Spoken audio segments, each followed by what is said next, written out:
A few days ago, I was scrolling through Reddit and found this. Was it ever explained why the WWE Championship randomly had a black swoosh for a while? And as you can see, the championship doesn't have the red swoosh we see nowadays, and we saw before. And pretty much always. I was already making WWE show reviews back then, and I also remember being very confused. On a random episode of SmackDown, AJ Styles brought a WWE Championship with a black swoosh, and after 1 week it was gone. That was basically it. But it does have an explanation. The explanation will basically shock you. The reason why the WWE changed the championship is just because they felt like it, maybe it looks good, then they thought it doesn't. That's it. People don't realize, but WWE belts in general have many versions. You probably noticed that WWE Championship also looks different sometimes. I'll give you a few examples on the screen of the same championship looking very different. They also have different championships for home shows. The biggest example of a changing belt is the World Heavyweight Championship. This belt always looked different. The latest version, in my opinion, was the absolute worst one because it didn't have any detail. I love the first version of the belt, and I'm not talking about the WCW one. That looked a bit different. And the championship kept changing over the years, and my absolute favorite version of the belt is the belt that was used during the Big Show, Randy Orton, Christian, Mark Henry era, but I believe only Randy Orton and Christian actually held the championship. I could be wrong. It's this one, and as you can see, Big Show had that championship during house shows. Apparently Randy Orton really liked the championship, so he decided to actually bring it to WWE television. It's the same belt, but you can actually read what's written here. It has a lot more detail, and for some reason it just looks really heavy and nice. I mean, I love this belt. I have no idea why they changed it back to this, which is, like I've said, the worst version of the belt. Still beautiful. I would still that, you know, it's the World Heavyweight Championship. So here you go, you just learned something today. You probably did, you probably knew that. Well, poop. Reddit, WWE, and yours truly, the forehead of the table, the tribal forehead, the great one. Say his name. Acknowledge me as the forehead of the table. I fucking hate the head, by the way. I absolutely hate it, but I had a bad hair day, and the forehead needs to always look like it's at 100%. So today I'll be cosplaying as your 13-year-old brother or your mom.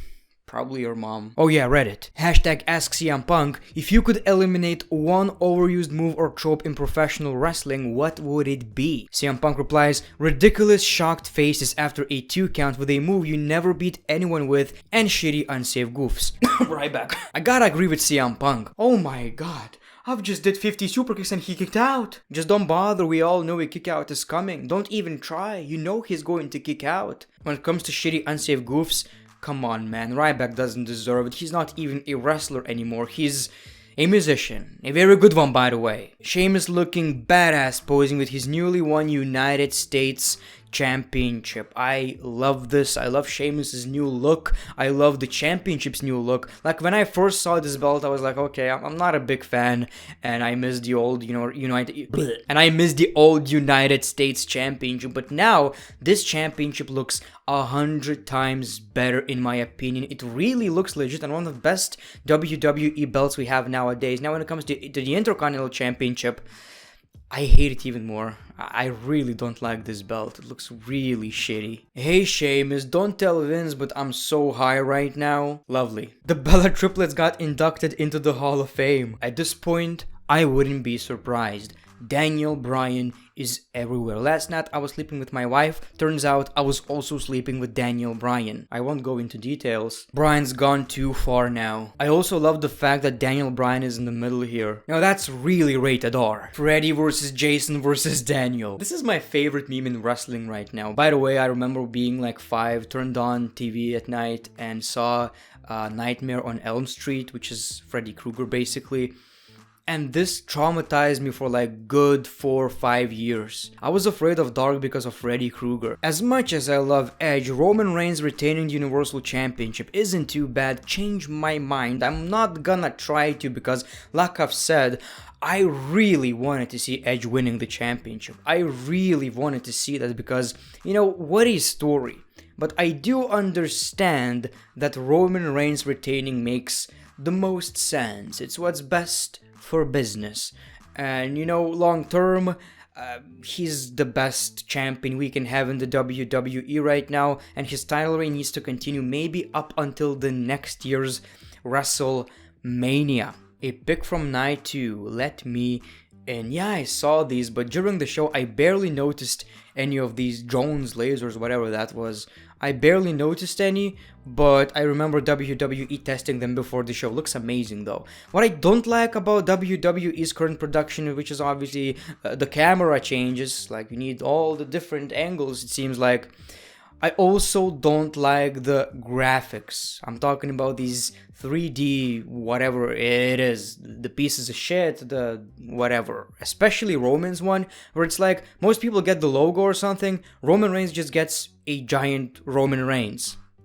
I don't like that. Can't wait to bask in his glory again. Like I've said, why wasn't he on Raw after WrestleMania? It makes no sense whatsoever. Sasha Banks can't contain her excitement for her friend at WrestleMania. That's my friend looking at Vinnie Mac. Yeah, it seems like she really appreciates Vince McMahon, just saying thank you Vince McMahon all over and over again on Twitter. Imagine actually having Vince McMahon as your friend. I would feel so guilty for being lazy. I mean, look at this dude. Let's be honest, people. There's no excuse why would a man this age look this good and we look like this. He would make me feel so guilty. I'm seeing you're not uploading enough videos lately, pal. I've heard he barely sleeps.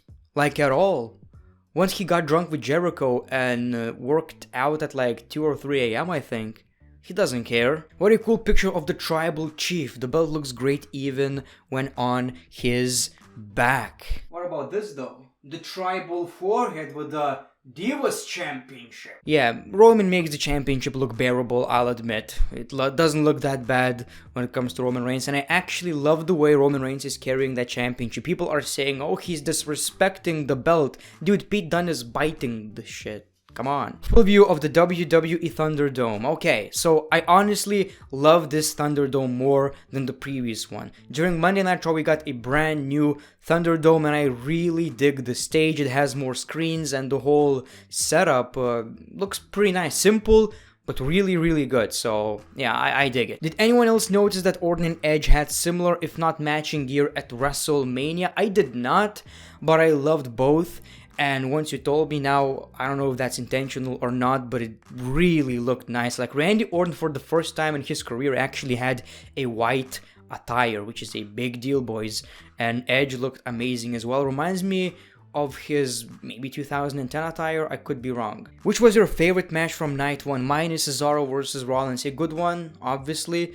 Night one, man, I guess that was the best match. Didn't Edge technically pin Bryan? Okay, I see people talking about this over and over again. And it's like, no, that did not happen. Worst case scenario, it would be a draw. Roman Reigns started pinning Edge on top of Bryan, so he made Edge's pin invalid. You can make some sort of a story out of this, but still, Roman Reigns dominated both Daniel Bryan and Edge. Finished my latest pencil portrait in time for WrestleMania week. Sasha Banks. Okay, this looks amazing. Obviously, great job, man. But are you perhaps the guy from WWE Bump? Oh my god. So basically, I don't watch WWE's shows like Bump or stuff. Rarely, basically. But I saw this dude who's basically creaming for Sasha Banks all the freaking time. Like during the whole show, every time Sasha Banks is being mentioned, the guy is just screaming himself, basically having a live orgasm on the show. Sasha Banks, the Michael Jordan of the WWE. I will never get a girlfriend because I'm that loyal to Sasha Banks. I'll be waiting, honey. The Michael Jordan of the WWE. I don't know about that. Sasha's great in the ring, very good. On the microphone, not so much. Maybe I'm a bit mean to the guy. Maybe I'm not. I'm not mean enough, probably. Although I love Jon Moxley on AEW, I really miss him as Dean Ambrose in WWE.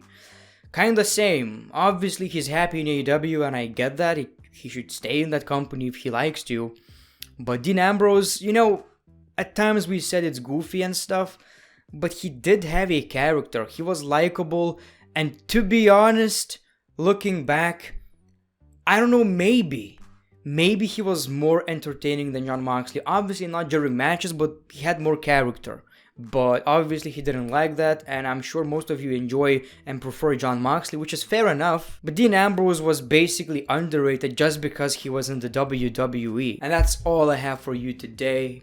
All you need to do is click that notification button, subscribe button, and like button to acknowledge me as the forehead of the table and your tribal forehead. Thank you very much.